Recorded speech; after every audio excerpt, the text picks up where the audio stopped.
Boa tarde, sejam todos bem-vindos à última palestra de extensão do semestre. Antes de começar, eu só vou avisar que a gente vai fazer o sorteio deste livro no fim da palestra. Então, por favor, preencham a lista de presença para poder fazer o sorteio depois. Bom, hoje recebemos o professor Eduardo Galenbeck, possui bacharelado em Ciências Biológicas pela Unesp, mestrado e doutorado em Biologia Funcional e Molecular pela Unicamp, pós-doutorado pela Universidade da Pensilvânia e Purdue, e atualmente é professor da Unicamp, aqui no Instituto de Biologia. É coeditor da Revista de Ensino de Bioquímica, editor da Biblioteca Digital de Ciências e da Química Nova Interativa. É membro do Comitê de Educação da Associação Pan-Americana de Bioquímica e Biologia Molecular, tem experiência na área de bioquímica, com ênfase em ensino de bioquímica, atuando principalmente em software educacional, ensino de bioquímica, ensino à distância, bioinformática e ensino de biologia. Em 2015, recebeu o Prêmio de Reconhecimento Docente pela dedicação ao ensino da graduação. Professor Eduardo, é um prazer tê-lo aqui. Obrigado pelo convite, pela introdução. Eu perdi o negocinho de mudar de canal aqui. Tá aqui. Bom, obrigado. É um prazer falar um pouco sobre esse trabalho, procurar abordar algumas interfaces do meu trabalho com a matemática. Não coloquei matemática no nome, mas a internet das coisas tem muita matemática por trás disso. Antes de entrar no tema propriamente dito, eu vou usar 3 slides para contar como que eu cheguei nesse universo, porque vocês sabem, um dos critérios para a gente fazer biologia é não gostar de matemática. E aí, quando a gente entra no curso de biologia, no primeiro semestre, a gente pega o programa de matemática. Está lá no começo do curso. E no meu curso de graduação, a matemática foi muito traumática. Dos 40, passaram 6. Eu estava entre os 6, mas aí teve um problema lá. O curso de matemática aumentou o trauma dos outros que não tinham sido aprovados. Chegou na última prova, quase ninguém tinha chance de passar. Aí os alunos propuseram um boicote.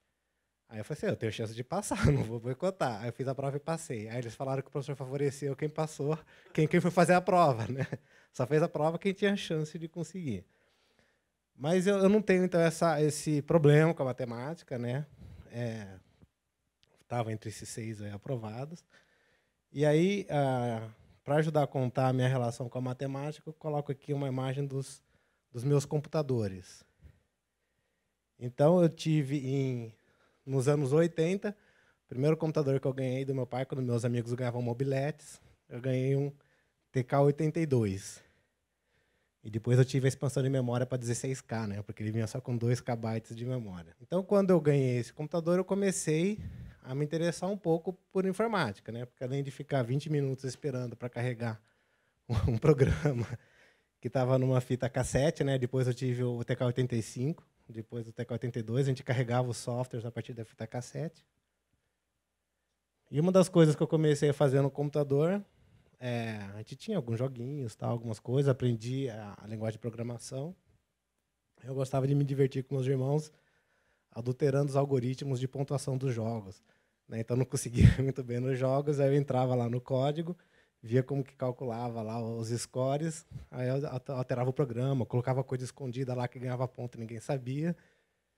E aí, então, foi onde eu comecei a fuçar um pouco no computador. Depois eu tive esse DGT-100, que também é um computador do mesmo estilo, um pouquinho mais rápido. Aí o negócio começa a ficar colorido. O DGT-100, depois eu tive alguns PCs aí dos 386, 486, 586. E aí depois, quando eu já estava contratado aqui na Unicamp, meu primeiro projeto de pesquisa, eu comprei uma estação da Silicon Graphics, que era uma O2, que era um computador bastante sofisticado. Na época, a gente usava mais para produção multimídia. Depois a gente chegou até uma Origin 2000. Ela funcionou durante bastante tempo. Nessa época, a gente trabalhava já nos projetos mais na área de bioinformática.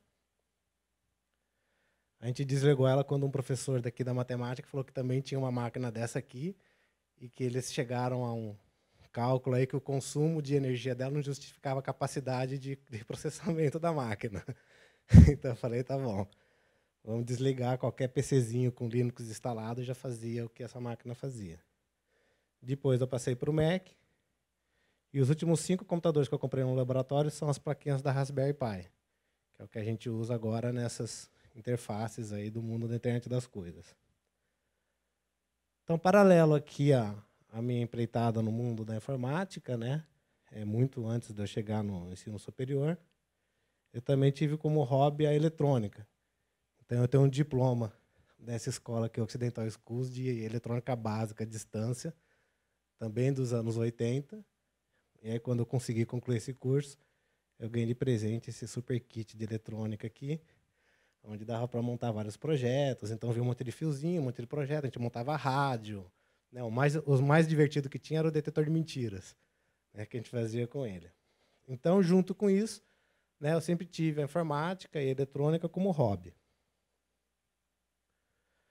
Agora, aqui 2 exemplos da minha prática docente, né? Então, eu dou aula de bioquímica, né?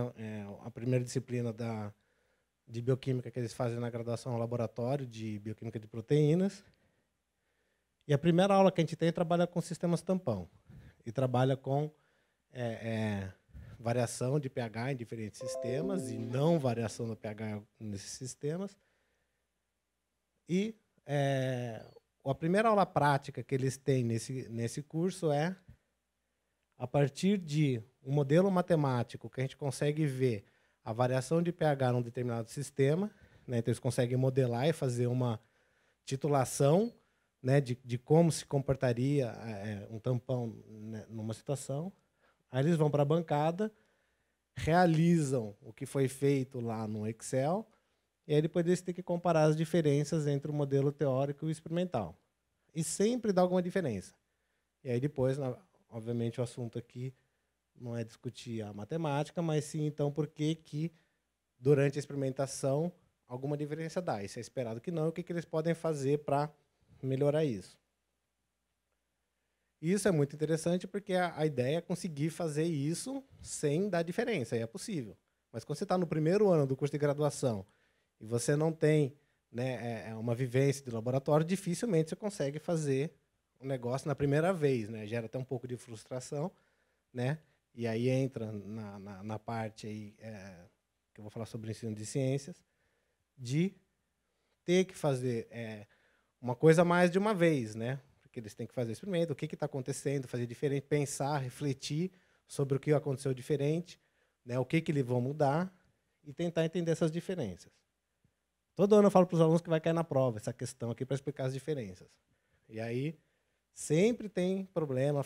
A diferença foi o pHmetro, né? Por que o pHmetro só errou aqui e aqui ele não errou, né?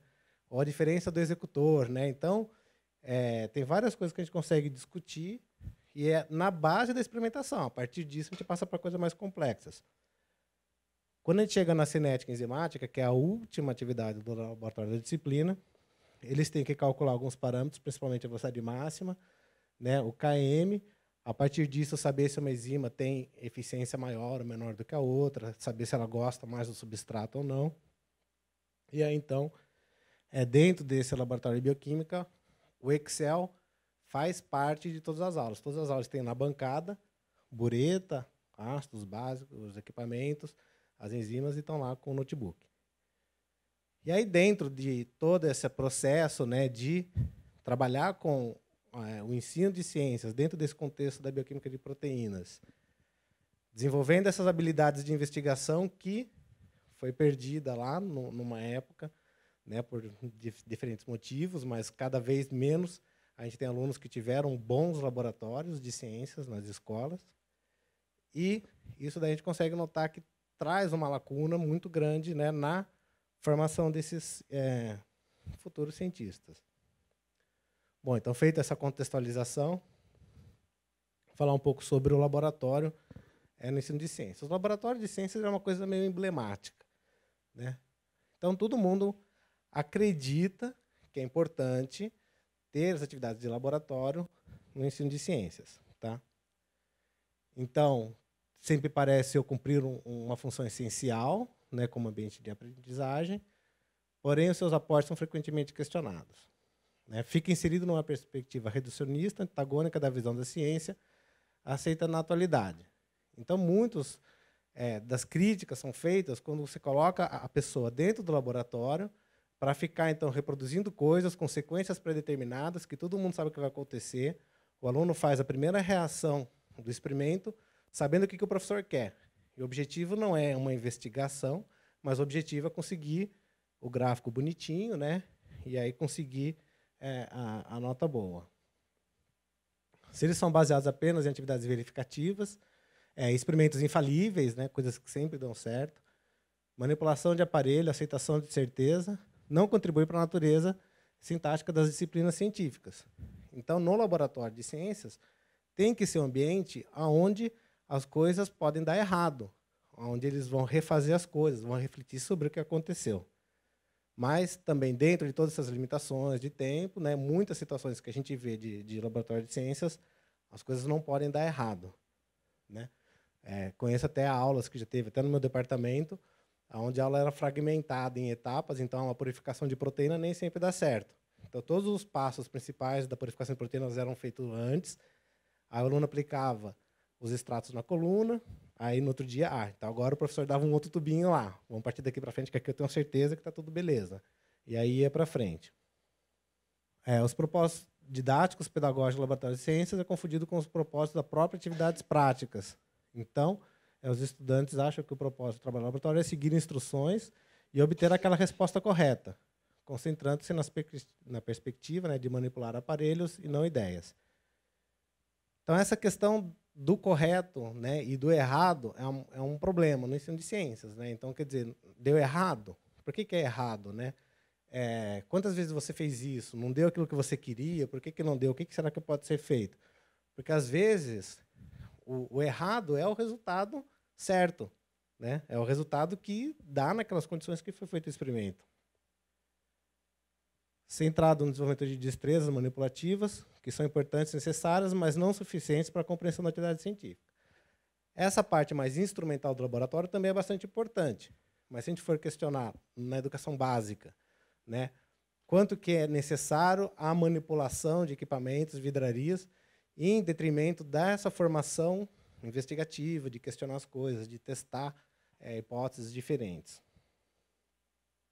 Bom, então esse é mais ou menos um panorama, né? Resumindo, todo mundo acha que é importante, mas da forma como é feita não tem atingido objetivos que contribuem para essa formação mais científica.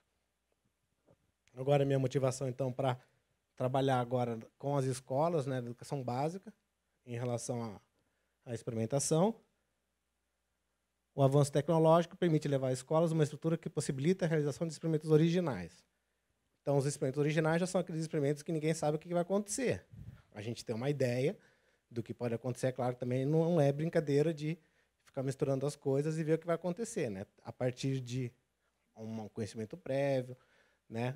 Formular algumas hipóteses, testar em busca de algumas respostas e retroalimentar esse sistema para entender o que aconteceu e ver o que mais que pode ser investigado em relação a isso.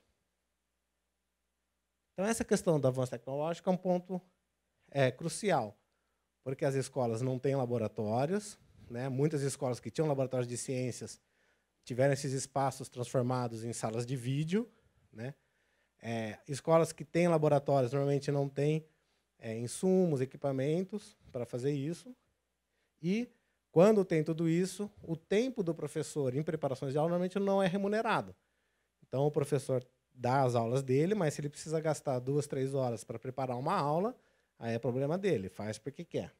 Tem escolas, aqui da região de Campinas, por exemplo, que existem, escolas públicas, né, municipais, que têm laboratório de ciências bem estruturados, tem preparadores de laboratório que ajudam a montar as aulas práticas, mas isso são exceções perto do que a gente tem em termos de ensino público. Então, a gente conseguiu montar uma estrutura acessível à escola, que agregam recursos usados na pesquisa científica e possibilitando o ensino de ciências fazendo ciências. Então, não está enganando o aluno, né? Vamos fazer esse caminho que já foi feito, que todo mundo já sabe o que acontece. Antigamente, eu acho que isso era muito mais interessante do que hoje em dia, porque os alunos não tinham internet para refazer um experimento clássico, ninguém sabia o que tinha, eles faziam um caminho e tudo era novo mesmo.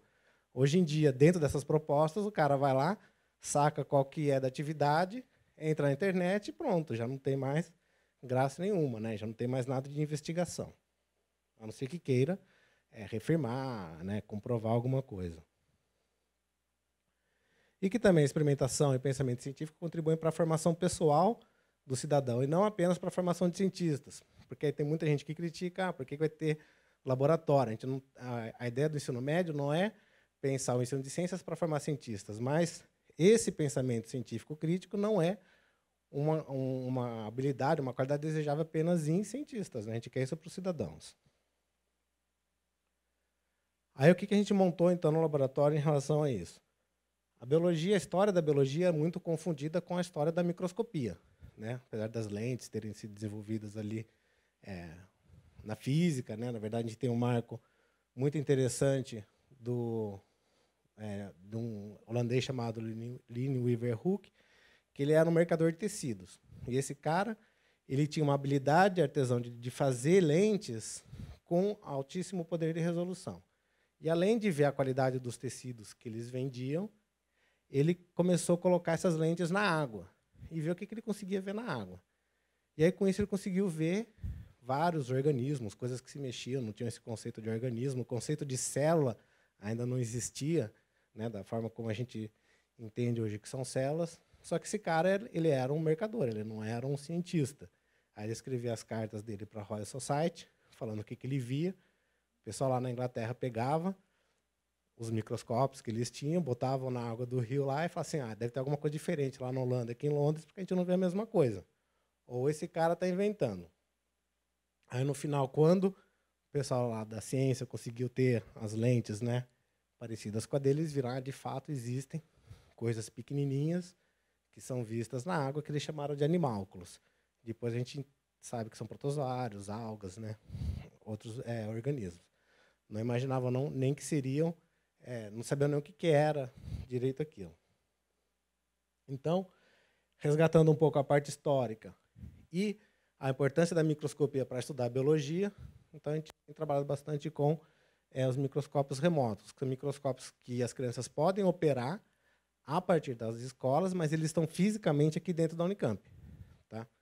Tem microscópios que são muito baratos, que dá para a escola ter, mas mesmo assim não tem. E normalmente tem, aí queima a lâmpada, aí para trocar uma lâmpada do microscópio ninguém consegue fazer isso. Então, a gente tem tentado, com essa estrutura, fornecer um pouco dessa dificuldade que os professores das escolas têm de ter dos equipamentos e a infraestrutura operante, a gente provê isso. A gente consegue manter ambientes com variáveis controlados ou controláveis. Então, por exemplo, existem experimentos clássicos que as crianças fazem nas escolas como terrários, né? Então, montar lá um mini ecossistema com plantinhas, animais, observar o que acontece nesse ambiente ao longo do tempo. Aquários, que muita gente tem em casa, então muita coisa de biologia a gente consegue estudar em aquários. E agregando isso a um sistema de coleta de dados, tá? Que a gente pode trabalhar com diferentes níveis de coleta de dados, simplesmente fornecer dados numéricos ou tratar esses dados, oferecer gráficos, ou dependendo, até alguns tipos de análises estatísticas, dependendo do contexto e do que está sendo trabalhado. E isso ele é propiciado, então, porque a gente trabalha com vários sensores que tem disponíveis no mercado, a preços que hoje em dia são bastante acessíveis.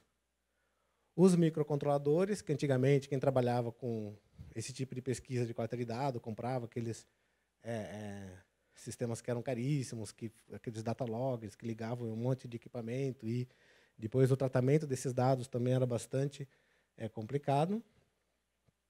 A gente usa alguns servidores e muitos desses hoje estão na nuvem. Então, a gente consegue usar serviços remotos, né, que ajudam a organizar e disponibilizar essa informação. As câmeras, né, para eles verem o que estão fazendo, né, então dá aquela sensação de presença, né, e manipular uma coisa remotamente e ver esse resultado em tempo real no microscópio. E o ponto-chave aqui é a conexão com a internet, porque tudo isso só é possível se a gente tiver uma conexão com a internet. Só que se a gente pegar um sensor que fica mandando, por exemplo, dado de temperatura, qualquer internet dá conta disso. A câmera é um pouco mais sofisticada. Mas essas medidas são informações numéricas que são muito leves, né? Então não depende assim de um recurso muito sofisticado. Então esse daqui é o que a gente foi montando no laboratório. As placas que a gente trabalha atualmente são essas tecnologias da Arduino, né? Então Arduino Uno, Mega.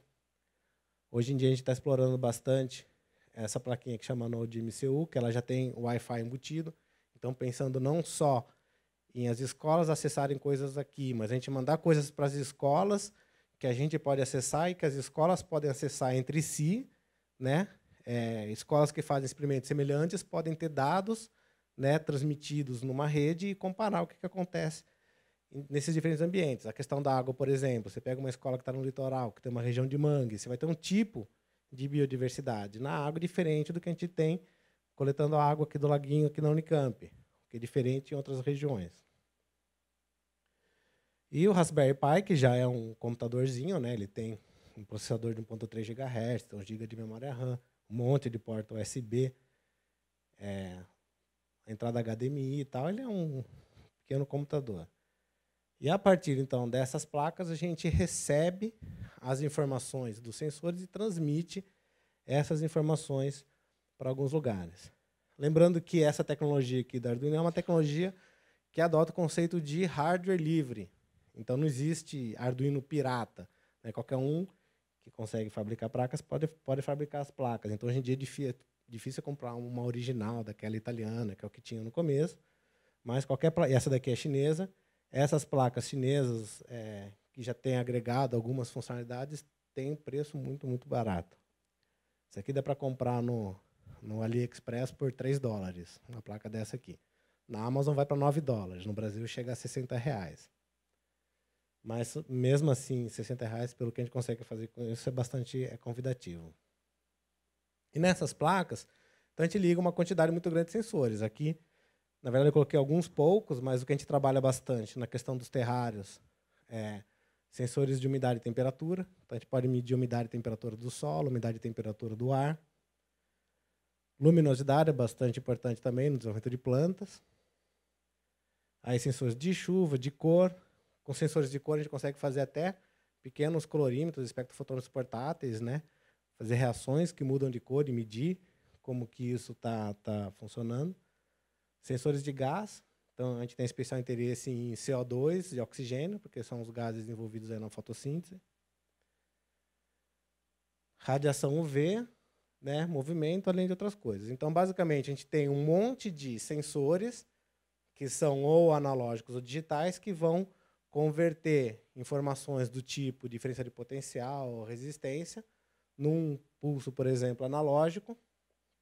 E aí, um dos trabalhos que a gente tem grande é, por exemplo, de calibração disso. Então, se a gente pega um sensor analógico, por exemplo, esse daqui, ele mede são 2 bracinhos de metal, e aí ele mede basicamente a condutividade no meio que ele está. A gente coloca isso na terra, quanto mais água tiver na terra, maior vai ser a condutividade. Aí ele transforma isso num valor analógico, nessas plaquinhas de 10 bits, é um número entre 0 e 1023, e a gente tem que fazer todas as curvas de ajuste para converter esse número entre 0 e 1023 entre porcentagem de... Não porcentagem, mas a umidade relativa dentro do solo, que é dado em porcentagem. E assim acontece com vários desses sensores. Então, a maior parte deles necessita uma etapa aí de calibração para a gente conseguir verificar o que a gente está medindo. Bom, o que a gente tem desenvolvido com o uso desse material? Então, a gente trabalha observação, coleta e análise de dados, interpretação de resultados e formulações de explicações. Então, isso para qualquer assunto da biologia, a gente consegue trabalhar com essas coisas. A gente usa bastante a microscopia, né, para entender a microscopia de luz, como funciona, e também o que a gente consegue entender do mundo microscópico. A biodiversidade. A biodiversidade ela se dá em qualquer escala, desde a microscópica até a macroscópica. Então, em ambientes pequenos como aquário, a gente também consegue estudar a biodiversidade. Não precisa ir para a Amazônia para estudar a biodiversidade. E a relação entre vida e ambiente. Então, a relação vida e ambiente, que também faz parte da nossa vida, a gente consegue estudar nesse nível de micro-organismos. Alguns exemplos de experiências, então, que estão em desenvolvimento. A gente tem algumas sequências que a gente trabalhou com uma escola de 6º ano do ensino fundamental. Tá? E aí, tem algumas escolas trabalhando em 7º e 8º ano. Mas a gente montou uma estrutura pensando no início, no 6º ano, quando as crianças estão aprendendo o que é o microscópio, ao mesmo tempo aprendem o que é célula, tá? Ao mesmo tempo já começam a estudar a organização das células, entender o que são os tecidos, e, paralelamente, eles começam a construir gráficos basicamente na forma de histogramas. Ainda não fazem, nessa escola aqui, gráficos mais complexos. Nesse primeiro caso da microscopia, a gente está trabalhando com a observação e interpretação. E aí, um exemplo do que foi feito na escola, conversa com os alunos, né? O que eles gostariam de ver no microscópio, aí eles gostariam de ver as coisas dele, né? Quer ver cabelo, unha, né? A boca, a baba, a saliva e outras coisas. Então, a professora fez uma coleta aí com os alunos do que eles gostariam de ver, usou algumas dessas coisas, algumas coisas trouxe diferente disso, e a gente colocou num microscópio, que não estava na escola, que estava aqui no Unicamp, e os alunos poderiam acessar esse microscópio, ver essa imagem que estava lá.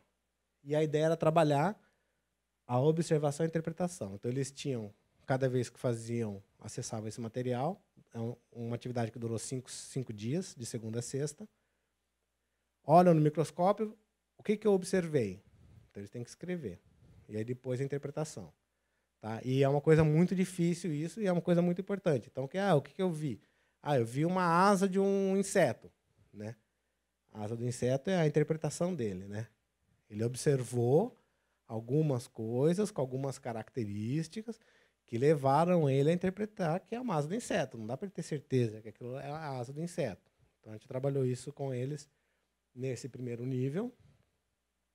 E ao mesmo tempo, matando essa curiosidade de ver coisas no microscópio. Então, eles viram o cabelo, viram a unha. A questão da unha foi até interessante, depois, quando a professora foi trabalhar com eles na sala de aula, né? Essa imagem era isso, era isso. E aí, depois ela mostrou da unha, essa daqui, o que é? Isso aqui era a unha. Aí o menino levanta a mão e fala assim, nossa, mas de quem que é essa unha, professora? Essa era minha. Aí eu falei assim, nossa, que unha suja. Aí você pega uma unha, né, do jeito que cortou a unha, colocou no microscópio, a unha é muito espessa, então pouca luz atravessa a unha, ela fica preta. Aí eles veem, não, a unha está branquinha. Por que quando você coloca no microscópio ela fica preta? Não é porque você não aumentou o tamanho da sujeira. Você tem uma quantidade de luz que atravessa essa unha que faz com que ela fique mais escura. E aí depois a gente evoluiu, quando entrar no conteúdo de tecidos, colocamos tecidos que eles estavam estudando em sala de aula, com imagens, né, que são de livro-texto, né, espetaculares, muito bem feitos, né, fazem um monte de lâmina, um monte de foto para chegar naqueles cortes. E a gente colocou lâminas assim mais do dia a dia, digamos, dos mesmos tecidos. Então, eles tinham que, por analogia, observar e interpretar, né, ainda trabalhando isso, e tentar chegar em que tecido que era e por que eles atribuíam que aquela lâmina que eles viam era de tal tecido. Aí a atividade de biodiversidade na água, retomando a ideia lá do Leeuwenhoek, então a gente pegou água do laguinho, tem um laguinho ali do lado da biologia, que tem bastante coisa viva lá. E aí a ideia, então, é colocar essa água dentro de um aquário, os alunos poderem ver o que tem lá, né? Porque eles não imaginam o que tem de vida dentro dessa água. Se não viu um peixe, não tem nada. E essa experiência foi feita com a professora de São Bernardo do Campo, que os alunos, então, foram estudar essa água no entorno lá da represa Billings.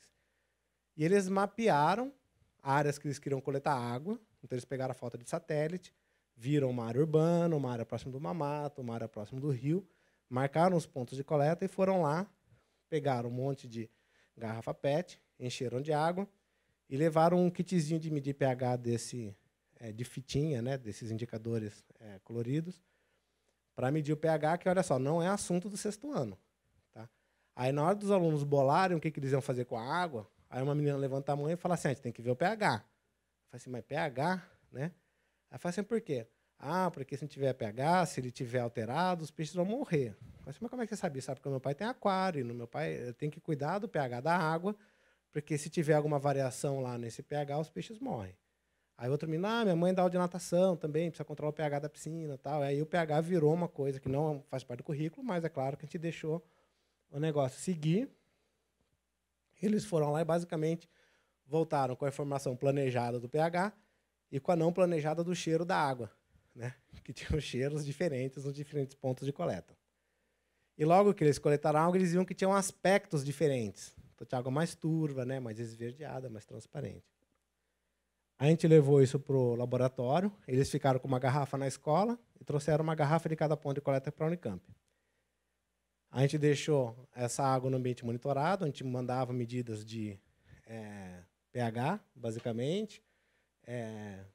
A concentração de oxigênio dissolvido nesse primeiro experimento a gente ainda não tinha feito, a gente só tem um sensor por enquanto, só dá para fazer um por vez. E fizemos videoconferências com os alunos, né, depois que eles tinham algumas perguntas tal, e eles conseguiram já ver que tinha águas com diferentes aspectos, populações de organismos diferentes. Eles não têm ideia se é alga, se é bactéria, se é protozoário. Ele pegava uma água, a gente botava no microscópio e diziam, esse aqui tem mais desse rápido, tem desse devagar, tem desse aqui que está parado, não sei o que lá. E aí eles viam que existia uma diferença. Tá? E aí já começam a meio suspeitar que a biodiversidade que eles conseguem observar na água tem uma relação com o ambiente. Tá? Mesmo que seja as informações de pH, as informações de cheiro e as informações visuais de turbidez. Uma outra atividade no microscópio, então a gente colocou um microscópio mais sofisticado, que tem uma incubadora, que a gente usa para cultura de célula. A gente colocou essas amostras também para os alunos verem, né, com uma resolução boa, essa amostra. E aí viram que tem, então, diferença entre o material que eles observaram, os diferentes organismos, porque, às vezes, num equipamento mais simples, a gente consegue ver mais ou menos que existe uma diferença, mas não chega no nível de identificação. E aí a gente desenvolveu uma chave de identificação de algas, que eles podiam correr essa chave, né? Então, isso é muito comum em biologia. Você vê uma planta lá fora, você quer saber que planta é, ninguém sabe que planta que é. Você pega uma chave de árvore, você vai saber que tipo de planta que é para pegar a chave mais próxima. E aí você vai vendo o tipo de folha, a forma, né, como que são as inervações, aí você chega no tipo da árvore. E a gente fez isso com essas algas e eles conseguiram identificar grandes grupos de algas. Eu sabia que aquilo são organismos vivos diferentes. Sabendo, então, tendo essa suspeita que existe a relação de ambiente com diversidade, então a gente bolou a atividade 2, que é isolar alguma variável desse ambiente e ver como que essa variável afeta a biodiversidade. Então, eu falei assim, aquele meio estava lá porque tinha mais luz, porque tinha menos luz, porque tinha mais oxigênio, então a gente consegue controlar, né, botar um aquário com mais oxigênio, deixar um com menos oxigênio e ver se o oxigênio diminui ou afeta a biodiversidade, ou se estiver batendo menos luz ou mais luz. Então, isso aqui foi já uma coisa mais sofisticada, onde a gente começa a trabalhar com um experimento e um grupo controle, que é muito usado em biologia. E aí depois o terrário, que são experimentos clássicos, que são feitos em todas as escolas. Muita escola faz trabalho com horta, trabalho com terrário. E a gente agregou nesses terrários alguns sensores, onde eles conseguem medir umidade, temperatura, né, e associar isso com algumas coisas importantes no desenvolvimento das plantas que estão lá, e inclusive associar isso depois com fotossíntese, que a fotossíntese é um mundo à parte, porque eles sabem que a planta está lá, que ela é verde, tem relação com fotossíntese, depois eles estudam aquela equação da fotossíntese, e é muito difícil fazer essa transição, tá? Porque como é que a gente vai saber que a planta está usando o CO2, se ela não está usando o CO2? E com esses sensores a gente consegue medir no ambiente fechado se está tendo consumo de CO2 ou não. E aí, então, usando experimentos clássicos, o terrário, né, depois uma derivação disso para medir fotossíntese, e um trabalho com horta e escolas, né, inclusive duas escolas que a gente tem professores de biologia que trabalham junto com professores de matemática. Aí uma das professoras de matemática falou assim, que interessante, não sei se ela está aqui, porque é uma aluna de mestrado, doutorado do PECIM. Comentou, o professor de biologia faz um monte de coisa com a horta. A única coisa que eu faço é medir a área lá dos canteiros, né? E eu não tenho muito dado para trabalhar com isso. Né? E agora vai ter um monte de dados numéricos para poder trabalhar junto com os alunos em relação a isso. Bom, então eu vou mostrar um pouco dessas coisas rapidinho em ação. Algumas coisas estão online, né, como que funciona. A gente tem níveis de interatividade diferentes. Então, o primeiro microscópio, que a gente faz aquela atividade de observação e interpretação, é um microscópio daqui das origens da Unicamp. Então, o primeiro laboratório de microscopia que foi montado no IB tinha esse microscópio. Aí, de vez em quando, eles mandam um e-mail assim, estamos doando 30 microscópios. Estamos doando... Aí eu peguei vários desses, todos eles funcionam perfeitamente, mas hoje em dia ninguém quer usar o microscópio monocular. Todo mundo quer usar o microscópio binocular. Para a gente é até melhor que seja mono, porque a gente coloca uma câmera VGA, né, uma câmera web ligada no microscópio. Se tem uma ou duas, não vai fazer diferença nenhuma para a gente. A gente fez esse microscópio ser ligado e desligado pela internet usando uma placa da Arduino. Então, o aluno ele liga e desliga. Tá? Se tiver o laboratório com a luz apagada, ele pode ligar a luminária. Se o cara vai de noite ver isso, ele pode ligar a luminária e ver o microscópio e ver que ele está ligando o microscópio. E a gente deixa eles ligarem e desligarem quantas vezes quiserem, queima a lâmpada, a gente vai lá e troca a lâmpada, e eles ficam clicando, igual uns loucos nisso aqui. Mas faz parte da... A placa mesmo, isso daqui está ligado já faz uns 4 meses. Assim. Às vezes tem escola que faz atividade. Então, quando a escola está fazendo atividade, a gente muda a lâmina com mais rigor nos dias combinados. Quando não tem nenhuma escola, às vezes a mesma lâmina fica 3, 4 dias. Tá? Mas na atividade fala que a gente também não troca a lâmina sábado e domingo. Então, se o cara entrar sábado e domingo for a mesma, já está avisado lá. Então, vou mostrar rapidinho. Tem a parte complicada, que o aluno tem que escrever. Aí, dentro da minha página do laboratório, a gente tem as atividades. Aí tem essa professora, que foi quem bolou a atividade, ela tem um vídeo que ela grava explicando o que é atividade, né, mostrando, tem uma conexão com os alunos, ela usa com os alunos dela, mas agora já tem outros alunos de outras escolas usando, mas continua a mesma professora. Conta mais ou menos o que é atividade. Aí ele tem aqui o microscópio e a imagem. Então, eles estão fazendo a transmissão em tempo real, não sei se a hora lá está certo. Aí, se o cara quiser ligar a lâmpada e ver o que tem na lâmina, negócio que não funcionou. Estão as duas desligadas. Porque esse sistema que mostra a câmera é o sistema do...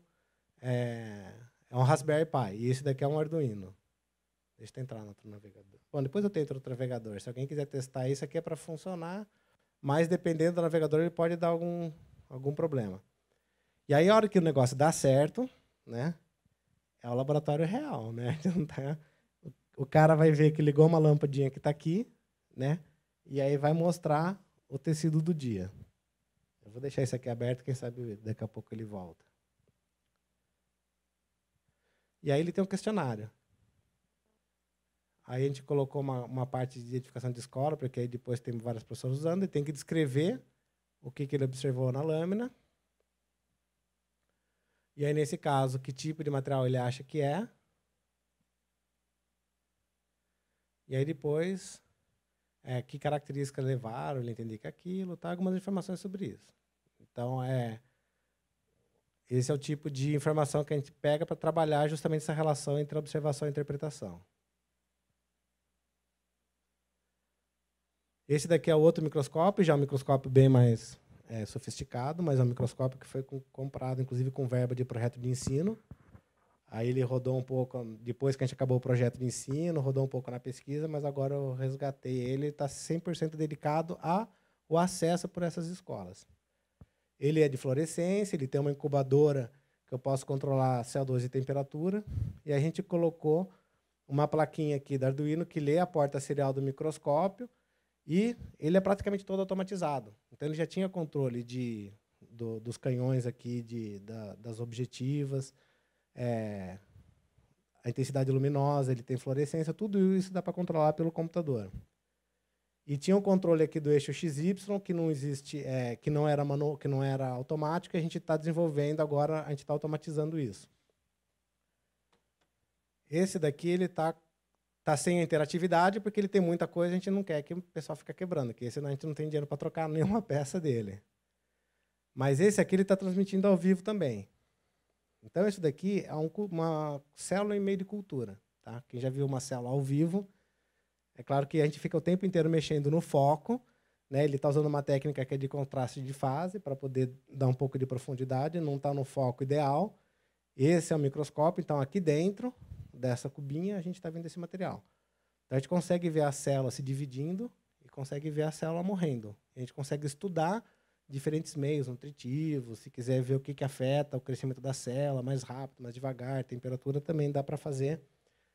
Aí já não no nível tanto da educação básica, né? Se bem que a divisão celular é bem interessante. O cara vê o processo da divisão celular acontecendo. E todos os controles dele estão escondidos, a gente vai colocar a medida que forem sendo necessárias para os alunos usarem algum experimento. Esse é da biodiversidade da água. Então, a gente tem esse equipamento que está montado aqui. Tem a plaquinha da Raspberry Pi, tem todo o sistema do Arduino. Aqui tem um microscópio, custa R$65 no Mercado Livre. Baratíssimo. Que ele está encostado na cara do aquário. Se a gente olhar o aquário, aqui está um pouco longe, que a gente quis mostrar isso aqui também. É uma água turva, né? É uma água de lago. E aí a imagem mostrada por esse microscópio aqui faz com que a gente veja que tem tudo isso de atividade acontecendo na água. Tá? Então, isso é ao vivo aquele monte de micro-organismo que tem naquele aquário. E esse experimento está online já há alguns dias. A gente está medindo em tempo real a temperatura do aquário, a concentração do oxigênio dissolvido na água e o pH. Agora, estava sem esse botão. Eu botei o botão só para vir aqui mostrar na palestra o botão funcionar. Porque a ideia é o seguinte, a gente consegue estudar a sucessão ecológica com micro-organismos vendo isso. Porque se a gente pega a água do lago e põe aqui, ele tem um pH que está mais alto, tem mais oxigênio dissolvido e tem essa abundância de vida aqui. Tá? E de vez em quando passam uns grandões aqui no meio. À medida que esse negócio fica, pode acontecer duas coisas. Se estiver num ambiente iluminado, a gente consegue ver que essa água vai ficando verde e vai aumentando a quantidade de oxigênio que tem aqui. É claro, eu já vou dando as respostas para vocês, mas não dou para os alunos. A gente tem as algas que fazem fotossíntese e produzem oxigênio. Tá? Então, eles conseguem ver que acontece isso. Se acabam esses nutrientes, essas condições dessa alga, elas vão morrendo, e aí organismos anaeróbios vão começar a degradar toda essa matéria orgânica que está aqui. Eles conseguem ver, então, a queda na concentração de oxigênio dissolvido e conseguem ver cair o pH. Aí eles conseguem relacionar essas variações, essas medidas ambientais com a biodiversidade. Ele não sabe o que é que está passando aqui. Tá? A maior parte é protozoário. E depois começam a aparecer bactérias, porque vai ficar um monte de coisinha pequenininha. Então, eles vão ver que vão mudando o tamanho. Né? E os anaeróbios, normalmente, são as bactérias. Nesse caso, a gente não dá os gráficos. A gente poderia dar os gráficos, mas aí a gente quer que o cara entre, faça a medida e depois ele vai trabalhar com esses dados. A gente também tem um sistema que o cara pode entrar lá e ver o gráfico de do mês inteiro. Ele pode entrar lá e baixar a planilha, se quiser, de todos os dados e depois tratar. Mas, nesse caso aqui, a gente só mostra o dado real. E aí eu posso ligar a bombinha de oxigênio aqui. Se a gente quer ver entrar aerobiose, não adianta botar o ar, né? Senão... Aí começa a borbulhar a água aqui. Esses bichos vão sumir daqui porque começa a ter um maremoto lá dentro. A hora que a gente desligar... esses negócios não estão funcionando bem. Ó. Tá ligado, não vai desligar? A gente deu uma oxigenada. Alguns vão gostar do resultado. Se deixar mais tempo, isso aqui vai subindo. Chega a 11%, 12% de oxigênio dissolvido e tal. É claro que depois que você monta o experimento com seus alunos na escola, você não vai ficar fazendo isso, porque você vai estar boicotando o experimento. Então, tem um nível da interatividade que ele é decidido em conjunto com a escola, com os professores, e depois eles montam o experimento. Agora, aguenta a ansiedade e vê o que acontece. Depois que acabar, se quiser ligar e ver o que aconteceu, fica à vontade. Você tinha uma pergunta? Se você estiver vendo o experimento e alguém entrar no site e clicar, ele começa a borbulhar? Do jeito que está, começa a borbulhar. Ah, entendi. Entendi. A gente tem, aquele microscópio de fluorescência, a gente tem os botões que só a gente mexe. Tá? E aqueles botões porque tem todos. Então, se a gente quer que o aluno possa mudar o aumento e dar o foco, aí eu trago para cá, aumento e foco. Aí ele vê isso. Não dá para trazer tudo, porque se queimar a lâmpada de fluorescência vai custar aí A gente descobriu que dá para comprar por R$90. As AIS vende por 2.000. Instalada, a gente aprendeu a instalar, então, do jeito que está aqui, por isso, assim, se não está tendo um experimento real, tudo bem deixar o botão, porque o cara fica explorando. Se está tendo experimento, isso aqui está fechado, e o professor da escola pode ter acesso ao botão, se ele combinou com os alunos. E aí ele pode ativar isso. Ou a gente pode programar um período. A gente tem uma interface que a gente fala assim, eu quero que ligue a bomba de oxigênio 10 minutos a cada 24 horas. Ele tem no nosso interface possibilidades de fazer isso. No de luz, a gente pode fazer fotoperíodos. Eu quero que essa planta tenha 8 horas de luz, depois ela tenha 10 horas de escuro, ou que ela tenha 12 e 12. A gente pode fazer do jeito que quiser. Aí esse daqui ele tá desativado, mas a ideia é de trabalhar com o grupo controle. Então, a gente pode fazer a mesma coisa daquele, aí chegaram à conclusão e se interessaram pela relação entre biodiversidade e meio ambiente. Vamos estudar se a luz favorece um tipo de organismo ou se o oxigênio favorece um tipo de organismo. Eles podem montar um experimento com controle, tá? Ele pode ver visualmente com uma câmera o que está acontecendo, e a gente está bolando um sistema que a gente usa aquele mesmo microscópio lá do outro.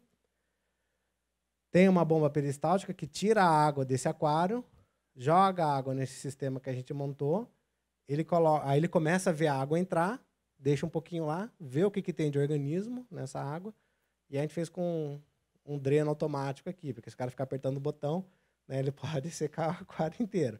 Então, a gente colocou sempre um tempo. Cada vez que o cara liga, o cara pode funcionar essa bomba, sei lá, 2 minutos por vez, 1 minuto por vez, tal. Senão, eles vão vaziar. É claro que a gente fica de olho, né?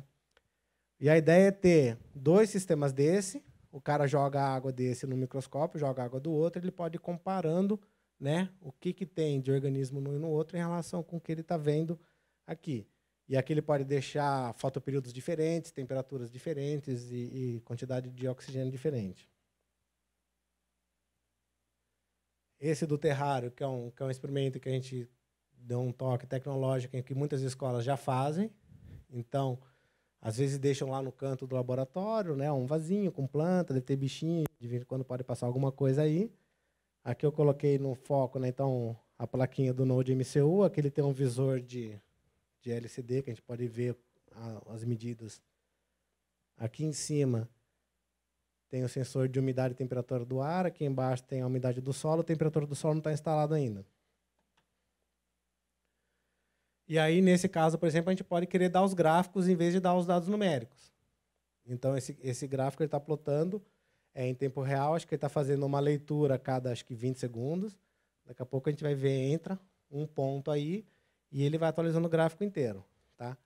Essa planilha pode ser baixada para ser tratada, né? Se o cara quiser saber o que aconteceu ontem, antes de ontem, tá? Vamos ver, com sorte, daqui a pouco entra um ponto aqui. E a gente pode escolher várias formas de mostrar esses dados. Então, por exemplo, nesse caso da umidade do solo, em vez de fazer... vocês viram que entrou aqui o ponto? Ele entra um ponto e joga para lá. Ó. Foi a 3h51. Está quase na hora de eu parar de falar. Aí, aqui, nesse caso, a gente pode fazer, em vez de eu mostrar cada ponto, eu posso fazer assim, me coleta 20 pontos e me dá a média dos 20. Porque, às vezes, tem coisa que oscila muito, e o cara vai achar que está acontecendo um negócio, mas é problema da leitura. Então, a gente pode, nesse caso aqui, ele está plotando médias. Tá? Então, a gente pode trabalhar com esse tipo de experimento também. Aqui falta a gente colocar a temperatura do solo. E aí, depois... E essa estrutura é o que a gente vai montar na escola, na horta. Porque olha o tamanho disso aqui. Essa plaquinha tem esse tamanho. A gente coloca numa caixinha pequenininha, num tubo de PVC, enfia isso lá na horta, né, e o negócio funciona e fica... A escola vai ter que prover a rede elétrica e o Wi-Fi. Tá? Tem uma escola que até vai botar uma antena de Wi-Fi só para isso, porque eles querem que o negócio fique assim, que não tenha sobrecarga. Nem vai precisar. Não sei, porque a horta, a gente não vai transmitir imagem da horta da escola, a gente só vai mandar os dados numéricos, porque os alunos vão lá na horta ver a horta, então não precisa ficar vendo de casa, né? E aí, uma última variação que a gente fez, um pouco mais sofisticada, a gente testou já um mês passado, agora a gente desmontou de novo, que a gente montou uma outra estrutura de terrário para estudar a fotossíntese. Então, o que a gente fez nesse ambiente? Na verdade, aquilo ali é uma casca lá de uma balança analítica que não funcionava mais, a gente pegou aquilo porque servia exatamente para o que a gente queria. A gente pegou um sensor de peso e a ideia é plantar uma planta em cima de um vaso, em cima de uma balança. Tá? Então, essa planta vai crescer em cima de uma balança. Dentro desse ambiente, ele vai saber quanto que tem umidade, temperatura, concentração de CO2 no meio. E a gente vai setar um fotoperíodo. Tá? O primeiro teste que a gente fez, a balança era um sensor para 5 quilos, não dava certo para o nosso vaso porque ele era muito leve. Mas qual que é a ideia? Na hora de estudar fotossíntese, a gente sabe, né, que a planta usa CO2, a gente sabe que a planta ganha massa, mas a gente não consegue ver isso. Tá? Então, a ideia é que a planta vai estar num vaso fechado. Tá? Ele vai ver que, com o passar do tempo, essa planta vai estar ganhando massa. Só que a gente não vai estar pondo nada na planta. Ele vai ver que está caindo CO2. Então, dá para ter um dado real dessa incorporação do CO2 e na produção de biomassa, que é uma coisa que a gente tanto fala, né, por aí, né, nos estudos climáticos, né, crédito de carbono e tal. A gente está bolando aí um equipamento que a gente consiga estudar a fotossíntese. Num nível mais do ensino fundamental, basicamente, a gente quer relacionar o efeito que ele vê na planta com a equação, tá? Porque são dois mundos totalmente separados. Para um nível mais sofisticado no ensino de graduação, por exemplo, existem plantas que têm metabolismos diferenciados, por exemplo, de CO2. Então, tem plantas que a gente chama de C3, C4, que elas têm diferenças no sistema de uso de CO2. E tem uma planta que ela pega mais CO2 que a outra. Dá para ver uma planta roubar o CO2 e a outra planta morrer por falta de CO2. Então, a gente vai bolar equipamentos que consigam trabalhar com mais planta ao mesmo tempo. Então, aí, sofisticando um pouco mais, mas ainda com uma aplicação bastante útil lá no ensino fundamental, que ver se a gente consegue desmistificar um pouco dessa história da fotossíntese, né? E coisas que estão meio que no senso comum, a gente consegue montar experimentos e verificar ver como é que isso aí funciona. Bom, então a ideia era trazer isso, né? A matemática nossa está embutida em tudo isso, a gente está o tempo inteiro convertendo números em dados e quantidade, esses sensores eletroquímicos ou de resistência, com dados analógicos digitais, nesses valores das coisas que a gente quer medir para dar o significado para os alunos. E a ideia é que esses experimentos sejam dinâmicos. Então, que possa ser bolado, montado, refeito, o negócio não vai dar exatamente o que ele queria. Se ele quiser fazer uma coisa diferente, pode refazer. E a gente também, além da infraestrutura, que a escola não precisa ter, do tempo de preparo, porque eu tenho vários alunos fazendo mestrado, doutorado com projetos relacionados a esse laboratório, que acabam dando apoio para algumas escolas e professores. A gente vai começar agora um curso de formação continuada de professores para o uso do laboratório remoto. Então, eles vão ter esse curso, depois eles vão montar uma unidade de ensino, a gente trabalha com os referenciais de aprendizagem significativa, montar uma unidade de ensino potencialmente significativa e depois, eventualmente, usar o laboratório com as escolas. Então, essa parte de manutenção, de suporte, é outra coisa, a questão do tempo. Muitos experimentos em biologia levam um tempo relativamente longo. Então, não dá para você pegar o aluno, botar lá durante 50 minutos no laboratório, o que ele vai ver? Aí ele vai voltar amanhã, aí o que aconteceu? A coisa mudou de lugar, tiveram faxina, teve um evento, tiraram tudo. Então, a gente consegue fazer experimentos que duram semanas aqui, e eles podem acompanhar isso diariamente. A professora que tem trabalhado mais intensamente com isso daqui, os alunos entram fora. Assim, durante o tempo de sala de aula, eles não estão acessando. Ela passa a tarefa, vê o que é, e a gente consegue ver esse movimento. E como está lá dentro do laboratório, a gente vê aquela luzinha piscando o tempo inteiro. A gente vê quando está a bomba de oxigênio ligada, o pessoal ligando o oxigênio. Então, tem gente manipulando isso. Bom, então é isso, né? Essa é a minha relação aí entre a biologia e a matemática. E queria agradecer de novo o convite. Se tiverem perguntas.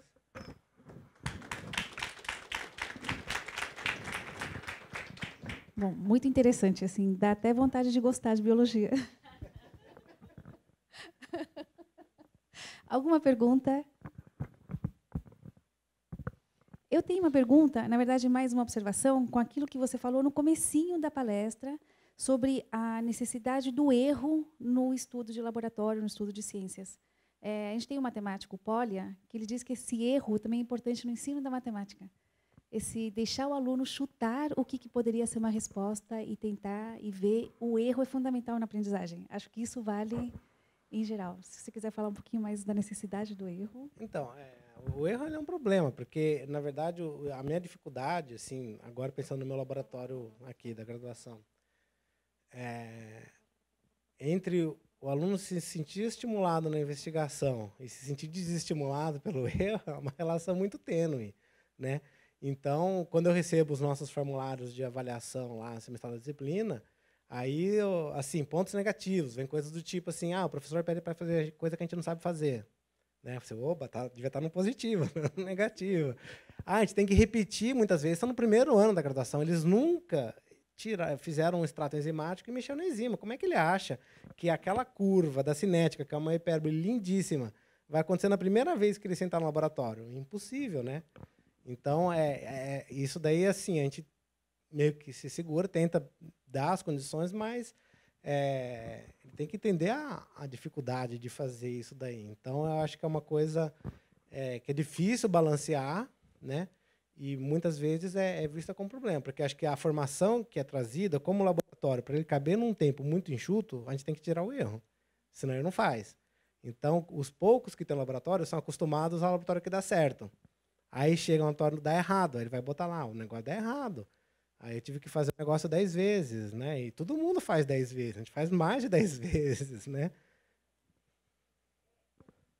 O pessoal da escola, eles reagem melhor ao erro do que a universidade? Ou é a mesma? Então, eu estou com vontade de ser professor do 6º ano, assim, porque eu estou apaixonado pelo 6º ano ensino fundamental, porque é uma idade e as perguntas e a criatividade. Tem uma professora que trabalha com um grupo focal que ele vai 2 vezes à tarde na escola.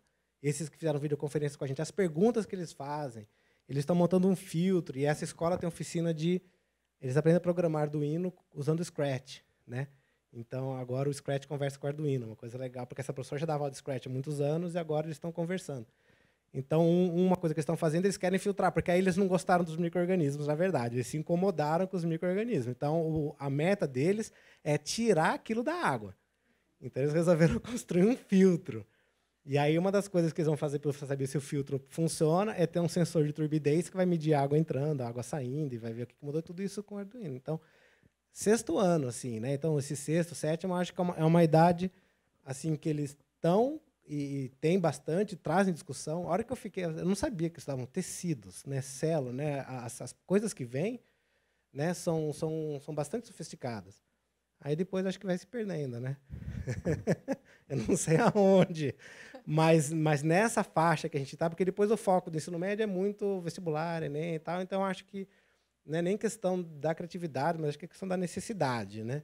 E agora, nessa idade que a gente está trabalhando, é espetacular, assim. Estou cada vez mais apaixonado por os menininhos. Não vejo a hora do meu filho chegar no 6º ano. Sim, a gente vê isso na matemática também. Essa reação e vontade de participar mesmo, de aprender. É uma pergunta de mão dupla, né? Você falou no começo para gostar de biologia, precisa mais ou menos, né? Não gostar de matemática. Eu queria a sua opinião, digamos, opinião que é o mais correto, sobre 2 coisas. Uma é se o conteúdo de matemática que os alunos de biologia têm no primeiro ano ou depois, você acha que é o suficiente ou você acha que hoje em dia teria que ser um pouco mais? E vice-versa, o quanto poderia ser construtivo para um curso de matemática ter um curso de biologia no primeiro ano, em vista dos problemas desafiantes da biologia para o século XXI, né? Bom, assim, eu tive... A minha matemática era uma proposta, assim, foi lá em Botucatu, na Unesp. Então, era um professor que ele se dedicou a aproximar a matemática da biologia, tá? Mas aí a gente tinha problemas do seguinte. Então, você imagine, né, um vaso, né, que ele é rígido, que ele é liso, aí virou um cano, né? A gente vai calcular a velocidade do sangue, mas é a velocidade da água no cano, né? Então, não tinha nada de vaso. Mas isso daí já, né, tinha aqueles problemas. Na verdade, a gente tinha que montar depois a solução. Era uma coisa no primeiro ano. Mas eu acho que no primeiro ano, ainda eles têm uma ansiedade. Primeiro semestre, na verdade, é pior do que primeiro ano, né? Eu acho que eles têm uma ansiedade muito grande em ter uma disciplina de campo, né? Em trabalhar dentro de uma coisa de laboratório e tal. Eles fazem a química geral. Aí eles reclamam. A química geral, para mim, ela é excelente, porque ela dá uma base para a nossa bioquímica que é espetacular. Mas eles vêm com uma certa rejeição. Então, a minha opinião, pessoal, é que talvez a matemática deve ser um pouco mais para frente, porque eles precisam saber a biologia que eles sabem no ensino médio, eles não têm relação tanta com a matemática. E a matemática do ensino médio, eles sobrevivem com a biologia do primeiro ano. Então, acho que se tivesse um pouco mais para frente, aí quando eles começam a ter que derivar curvas para entender crescimentos de coisas, tal, aí já ficou para trás. Aí o cara vai ter que aprender tudo de novo. Então, acho que talvez se fosse um pouco mais para frente, porque eles não sabem a biologia e fica falando que não precisa da matemática, né? Então, acho que se aprendesse um pouco mais, acho que talvez seria um pouco mais útil, né? E o contrário? Do Como? que a matemática poderia se beneficiar se tivesse um curso de biologia? Ou se você acha que não... Não, eu acho que sim. Porque, assim, eu acho, como advogo com a questão, assim, se a gente for pensar na formação, é uma coisa que eu falo para os meus alunos. A gente pega o PCN. Aí, por que a matemática é a única área do conhecimento que é uma disciplina, né? Todas as outras áreas têm as disciplinas. A matemática ela é a área de disciplina. E aí, uma das justificativas fortes é que a formação, o pessoal não se completa sem a matemática, então tal, né? Aí, a hora que a gente lê a descrição da biologia, o que é biologia? É um conjunto de disciplinas, coloca assim, tem que estudar isso, isso, isso. Aí, se você vai olhar aquilo, fala assim, não, mas isso aqui vai quem quer, né? Então, é colocado muito fragmentada. Se a gente pensar... eu dei curso de bioquímica, na época da bioinformática, do boom da bioinformática, a gente fez um convênio com o IC. Então, os alunos do IC tinham bioquímica e genética, e eles davam MC 102, massacravam os nossos alunos, porque a gente abriu turmas para os alunos da engenharia, né? Aí, no primeiro ano, ainda na época do Meidanes, aqui na Unicamp, tal, eles davam uma turma de biologia. Aí, quando eles saíram, aí eles colocavam no meio de alunos da engenharia elétrica e da computação. E eu fui assistir aula lá. Assim, quem entra para fazer computação já sabe programar, né? Senão, acho que não teria feito. A gente tem uma disciplina que é de biologia para as engenharias, que é uma biologia mais ambiental. Então, eu acho que tem, dentro do conhecimento, aí a biologia, claro, é muito ampla. Lá a gente tem dois mundos, né? Ambiental e molecular. O aluno chega na minha aula e fala assim, não gosto de bioquímica porque eu quero ir para a área ambiental. Aí o outro não gosta da ecologia porque ele quer ir para o laboratório de biologia molecular. Mas o Lúcio mesmo uma vez comentou comigo, né, o negócio do log lá. Né? O log é presente para a gente. Eu não sei a frase exatamente que ele falou, mas falou que o log é uma coisa da biologia. Né? Porque, e ali faz parte. Né? Eu mostrei aqui sistemas tampão, crescimento de bactéria, tal, esbarra nisso o tempo inteiro.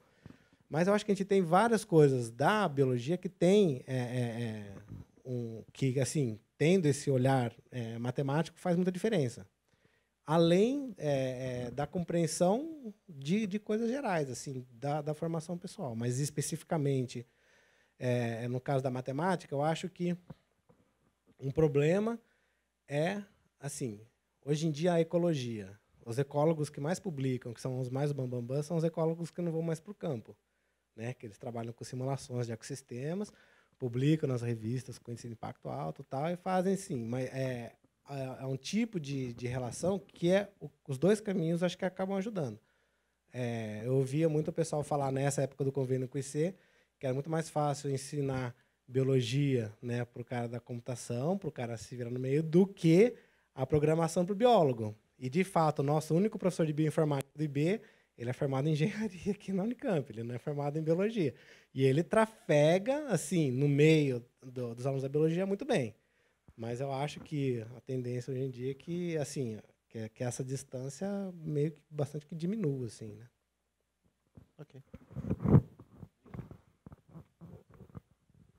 Bom, justamente sobre essa mistura que você está falando, para o nosso aluno da licenciatura em matemática, também seria muito interessante essa troca. Né? A gente teve agora uma mudança nos parâmetros de base, aumentando a proporção de estatística, do ensino de estatística e probabilidade no ensino médio, no ensino fundamental. Então, trazer essa análise de dados, por exemplo, você vai ter dados multivariados ali. Né? Você vai medir umidade, oxigênio, luminosidade, etc. Fazer uma análise desses dados é muito bacana. Nessa mistura, nesse diálogo entre o professor de matemática e o professor da biologia. E essa questão desses dois casos que eu citei da horta, são dois casos que já existem na escola. São interações que já acontecem entre os professores de matemática e biologia em torno da horta, que eles acharam que esse tipo de informação pode complementar um pouco mais. E aí, nesse caso, a matemática vai ajudar a entender o crescimento das plantas, né? Porque aí você consegue ter, essa planta gosta de luz, essa aqui não gosta de luz. Você pode medir, bota mais claro, mais escuro, mede o quanto que tem de luz e quanto que não tem, porque também não é um negócio binário, né? Porque não é nutrição, né? Come brócolis que tem ferro, né? Tudo não tem ferro. Então, é assim, o quanto que é necessário, o quanto que não é necessário, né? Então, fica o convite aí para fazermos um diálogo aí entre nossos alunos. No caso que o Lúcio havia falado, eu não sei como funciona na matemática, mas pelo menos a gente da estatística, não é um caso obrigatório, mas a gente tem uma letiva que chama Fundamentos de Biologia Molecular. Tanto quanto matéria, quanto disciplina, a gente tem uma certa margem para trabalhar com biologia.